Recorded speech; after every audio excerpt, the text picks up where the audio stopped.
समझता हूँ कि भाकपा वाले ने मुझे खड़ा किया है, कांग्रेस राजू यादव ही लड़ रहे हैं, सुदामा प्रसाद नहीं लड़ रहे हैं, राजू यादव ही लड़ रहे हैं और इंडिया गठबंधन ने समर्थन दिया है।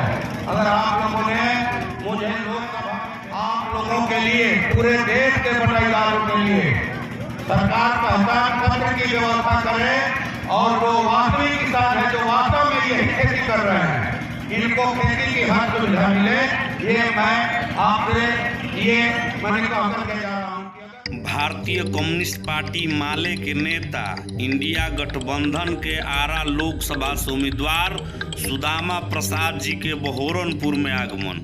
नमस्कार, हम ब्रजेश राय और वो सब देख रहल बनी दियारा भोजपुरी। पूरा खबर देखी ध्यान से। हम बताई जे इंडिया गठबंधन आरा लोकसभा से उम्मीदवार सुदामा प्रसाद जी के आगमन हमनी के दियारा क्षेत्र के गांव बहोरनपुर में भई। हम बताई जे चुनाव के सीजन चलता आ रामनवमी के मौका पर हम बताई जे हमनी के गांव बहोरनपुर में हर साले मल्लाह समाज के तरफ से जब भगवान केवट के मूर्ति रखल जाला आ ओइजे आज पूरा क्षेत्र में भ्रमण करते हुए सुदामा प्रसाद जी के भी आगमन भइल। पूरा केवट पूजा समिति सदस्य लोग यहाँ के आओ भगत कइल। ओकरा बाद यहाँ के भगवान राम सहित केवट भगवान के मूर्ति के जौन बाकी जाके गोड़ लगनी, प्रसाद लेनी। पूरा गांव के लोग हम बताई जे डिग्री यादव, धुरान गोड़, सुरेश शाह, अरुण राय, तमाम गणमान्य लोग जब मौजूद रहे।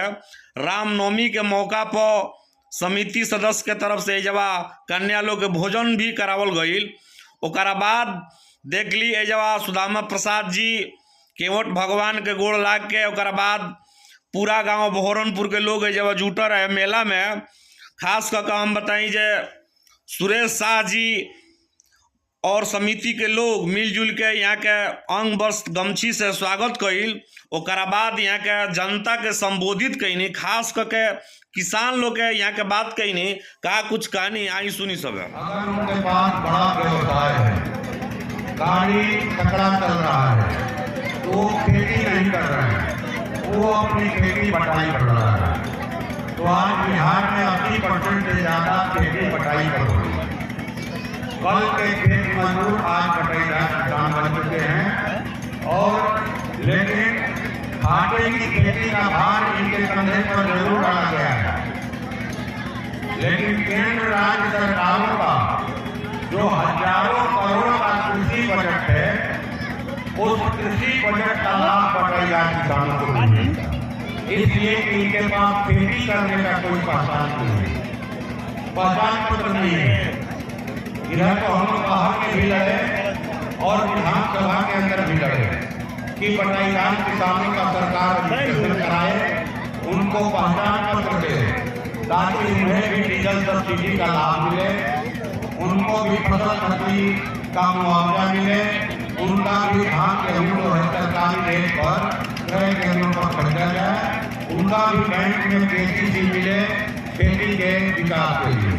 ये हम लोगों ने उठाया और अभी मैं बिहार विधानसभा में कृषि उद्योग विकास समिति का चेयरमैन हूँ और इस मांग को लेकर हमने 19 फरवरी 2024 को बिहार विधानसभा का जब बजट सत्र चल रहा था, अपना कृषि विभाग का तीसरा प्रतिवेदन दिया कि अगर आपको देश की खेती को बचाना है, बिहार की खेती को बचाना है, तो बटाईदार किसानों को पहचान पत्र दीजिए। 2014-15 में जब बटाईदार किसानों का धान नहीं खरीदा जा रहा था, धान का समर्थन मूल्य 1360 रुपया था। मुख्यमंत्री माननीय मांझी जी से जीतन राम मांझी जी, उन्होंने 300 रुपया बोनस दिया था कि भाई हम किसानों के धान खरीद पर प्रति क्विंटल 300 रुपया बोनस देंगे।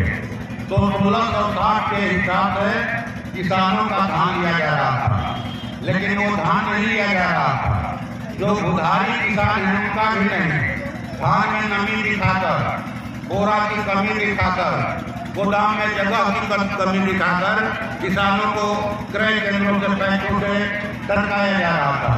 वैसी स्थिति में हम लोगों ने भोजपुर जिले में उस समय में विधायक नहीं था, धान खरीदो आंदोलन चलाया कि 1660 के हिसाब से आप किसानों का धान लीजिए, पटाई पर जो खेती करते हैं उनका भी धान लीजिए, उनके पास खेती का कोई प्रमाण नहीं है।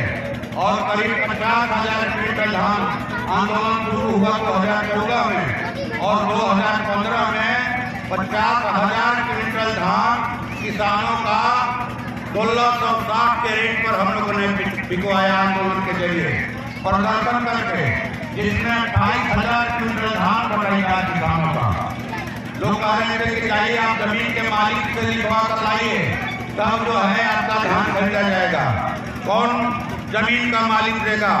बटाईदार किसान को यह लिख करके कि चौधरी हमारी जमीन पर खेती करते हैं, पूछेगा नहीं देगा। हम लोगों ने कहा कि आप ले आइए, आप पता कीजिए कि ये खेती किए हैं कि नहीं किए हैं। और 2015 के बाद 2016 से बटाईदार किसानों का रजिस्ट्रेशन शुरू हुआ, और जब हम लोग 2016 में 15 में विधानसभा में पहुंचे तो इस मांग को मजबूती के साथ उठाया।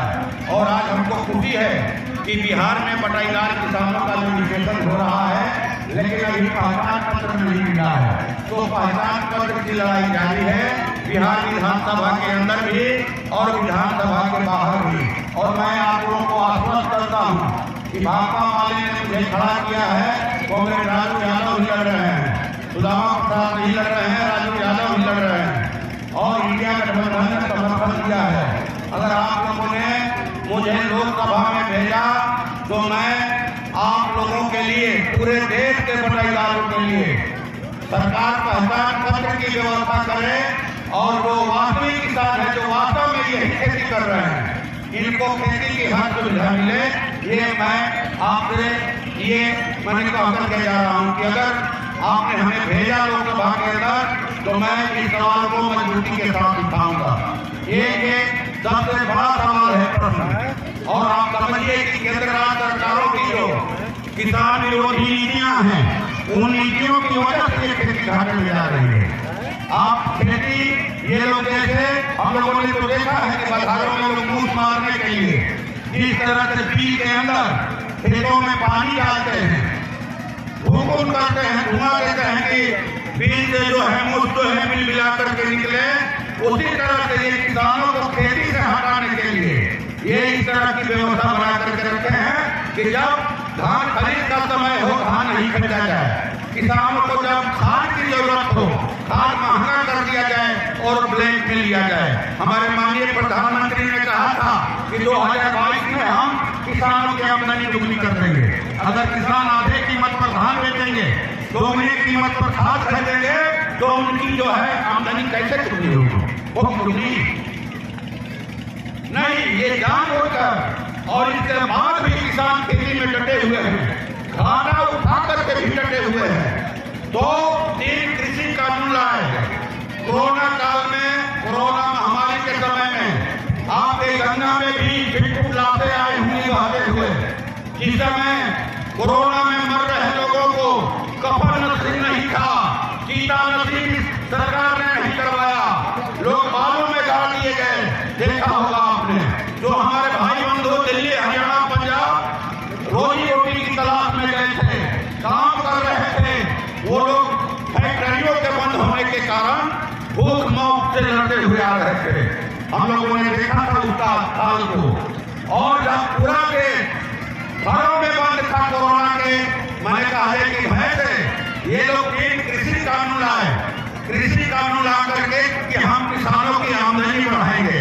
लेकिन किसानों ने समझा, हरियाणा के किसानों ने, पंजाब के किसानों ने, और उन्होंने कहा कि ये कृषि कानून जो है कॉर्पोरेटों को फायदा पहुंचाने के लिए है, पूंजीपतियों के हाथ में खेती देने के लिए है, तो इसलिए हम इनको नहीं मानते हैं। 1 साल 13 दिनों तक अनशन चला, धरना चला, वहाँ सीखू बॉर्डर पर, शाहजहांपुर बॉर्डर पर, टिकरी बॉर्डर पर हम लोग 9-10 बार गए वहाँ किसानों के समर्थन में। 750 से ज्यादा किसान उस आंदोलन में शहीद हुए। इसके बाद सरकार ने तीनों कृषि कानूनों को सस्पेंड किया है, वापस नहीं किया है। अगर फिर से मोदी जी की सरकार बन गई तो ये इन कृषि कानूनों को पुनर्जीवित करेंगे। तो देश की खेती को बचाने के लिए, देश के लोकतंत्र और संविधान को बचाने के लिए देश के युवाओं के रोजगार को बचाने के लिए, यहाँ के व्यवसाय को बचाने के लिए निश्चित तौर पर इंडिया गठबंधन की सरकार वहाँ जरूरी है दिल्ली के अंदर। और मैं आप तमाम गरीब साथियों से, किसानों से, मजदूरों से, छात्र युवाओं से, दुकानदारों से, माताओं बहनों से ये अपील करूंगा कि आप जो है इस दिशा में आगे बढ़ें और बदलाव करें। इसी अपील के साथ आपका बहुत बहुत धन्यवाद और पुनः केवट भगवान को प्रणाम, नमस्कार। श्री केवट पूजा समिति के लोग हीरा चौधरी, शारदा चौधरी, विश्वनाथ चौधरी, तमाम केवट पूजा समिति सदस्य के लोग यहाँ के खूब बढ़िया से विदाई कइल। आखिरी में हम ये कहब कि अगर वीडियो रहुआ पूरा देख ले बनी, अगर ये वीडियो रहुआ सबके अच्छा लगता तो हमारा वीडियो के शेयर कर दी। अभी तक हमारा चैनल दियारा भोजपुरी के फॉलो नहीं किले तो फॉलो करी, यूट्यूब पर देखतनी तो सब्सक्राइब करी। बहुत बहुत धन्यवाद।